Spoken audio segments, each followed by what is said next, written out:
안녕하십니까, 남강호입니다. 오늘은 엔비디아 이야기를 가져왔습니다. 자, 결론부터 딱 말씀드리겠습니다. 이번 달 엔비디아는 크게 5가지 키워드로 정리됩니다.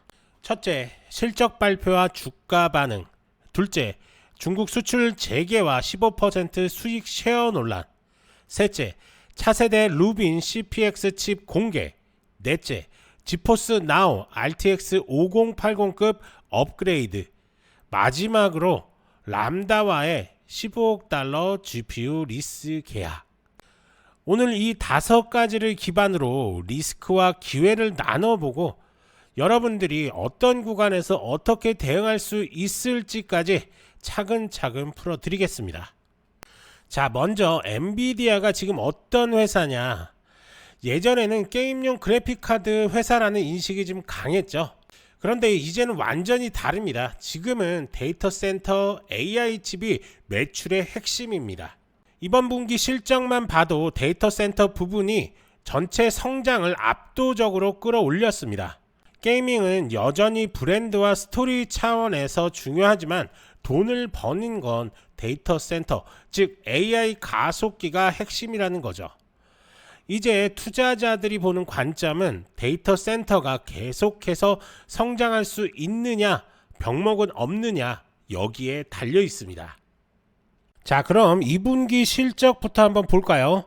매출이 467억 달러 나왔습니다. 전년 동기 56% 성장을 했고 데이터 센터는 전분기보다 무려 17%나 늘었습니다. 숫자 자체는 시장 예상보다 좋았습니다. 근데 주가는 실적 발표 후에 오히려 흔들렸습니다. 왜 이럴까요? 투자자들이 보기에 가이던스 톤이 살짝 보수적이었던 거죠. 그리고 워낙 주가가 앞서 달려 있었기 때문에 자연스럽게 차익 실현이 나왔습니다. 즉 실적은 튼튼한데 주가 체력 조정이 한번 나온 겁니다. 여기서 중요한 건 펀더멘털은 여전히 견조하다는 겁니다. 다만 단기적으로 투자자들이 너무 빨리 오른 거 아닌가 하고 속도 조절을 하는 구간이었다는 거죠. 자, 다음은 중국 이슈입니다. 미국 정부가 중국의 AI 칩을 다시 팔 수 있게 하되 조건을 좀 달았죠. 중국 매출의 15%를 정부에 내라는 겁니다. 자, 그럼 엔비디아 입장에서 어떻게 될까요? 매출은 다시 들어오지만 마진이 줄어들 수 있다는 걱정거리입니다. 애널리스트의 추정으로는 전체 회사 기준 마진이 약 1% 정도 깎일 수 있다는 얘기가 좀 나옵니다. 근데 중요한 건 중국 빅테크들, 알리바바, 텐센트, 바이트댄스 같은 회사들은 여전히 엔비디아 칩을 쓰고 싶어 한다는 겁니다. 대체재가 부족하거든요. 결국 이건 매출 회복 대 마진 희석이라는 양날의 검입니다. 투자자 입장에서는 정책 발표 나올 때마다 변동성이 커질 수가 있으니까 헤드라인 리스크 관리가 중요하다는 겁니다. 자, 세 번째는 제품 이야기입니다. 엔비디아가 새로 공개할 루빈 CPX 칩이죠. 이게 뭐냐면 지금보다 훨씬 큰 규모의 데이터를 처리할 수 있는 차세대 AI 칩이라는 겁니다. 예를 들어 100만 토큰 단위의 언어 모델 처리라든지 영상 생성, 코드 생성까지 동시에 할 수 있게 설계가 됐습니다. 비디오 인코딩, 디코딩, 추론을 한 번에 묶어 효율을 극대화한 게 특징입니다. 출시는 2026년 말로 잡혀 있는데 중요한 건 엔비디아가 블랙엘 이후에도 확실한 로드맵을 가지고 있다는 점입니다. 즉 기술적인 신뢰성이 이어지고 있다는 거죠. 이게 바로 주가의 밑바탕을 지탱하는 힘입니다. 자, 다음은 게이밍 쪽 뉴스입니다. 9월 10일 엔비디아가 지포스 나우에 RTX 5080급 업그레이드를 적용했습니다. 여러분, 이제 클라우드에서 4K 60프레임, FHD 360 프레임까지 지원한다는 겁니다.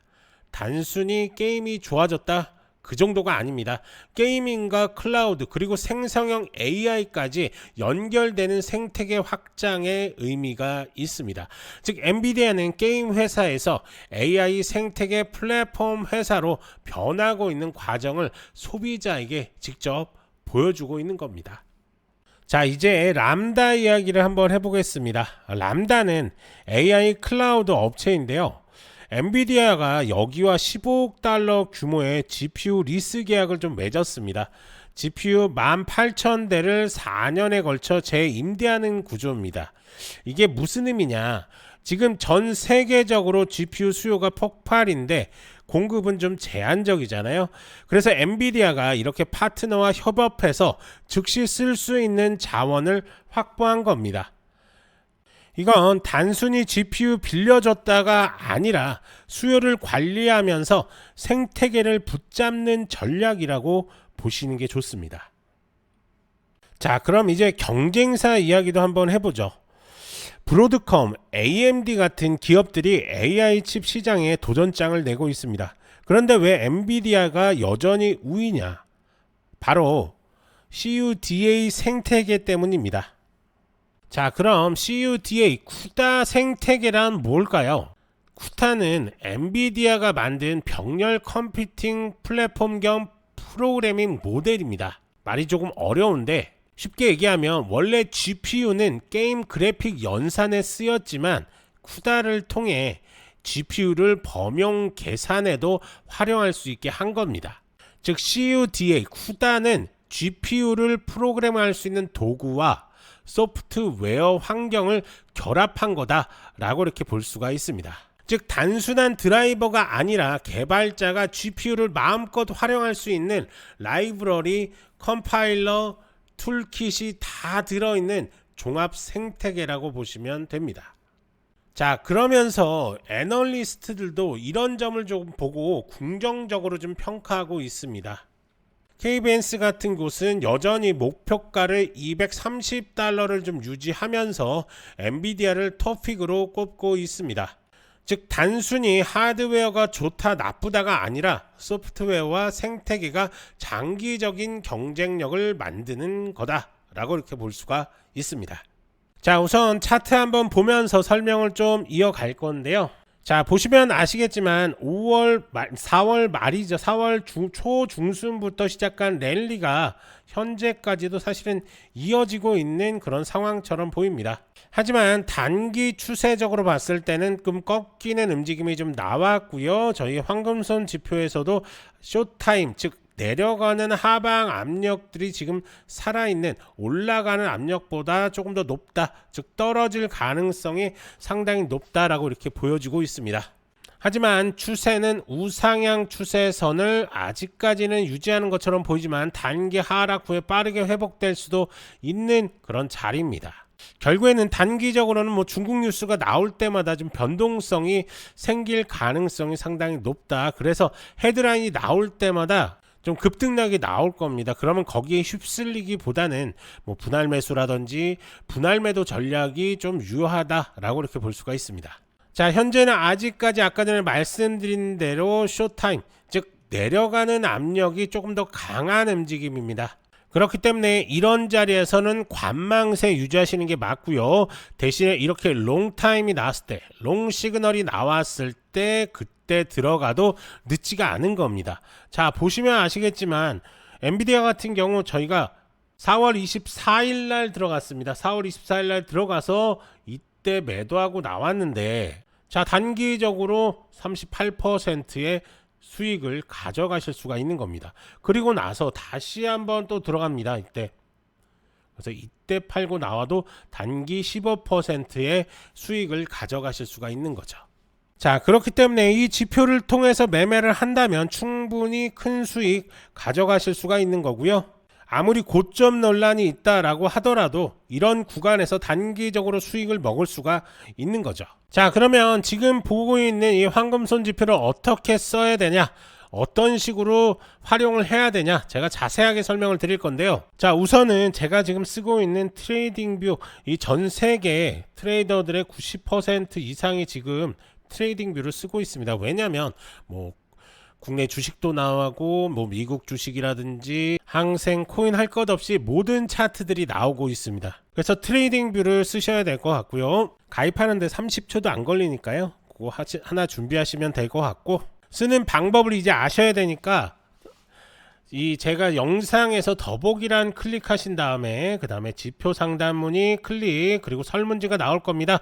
그러면 부자 되는 지표랑 뭐 종목 상담이 필요하신 분들은 종목 상담까지 클릭해 주시면 되고, 그리고 전화번호 남겨주신 다음에 개인정보 수집에 동의한 상태에서 제출까지 눌러주시면 됩니다. 자, 특히 뭐 해외 교민분들도 국가번호 포함해서 휴대전화번호 작성을 해주시면 저희가 설치 방법 안내해 드리는데, 자, 문제는 연락을 드리면 연락이 잘 안 됩니다. 해외 교민분들 같은 경우는. 그러니까 메신저 아이디하고 이메일 같이 남겨주시면 저희가 자세하게 설명을 좀 드리겠습니다.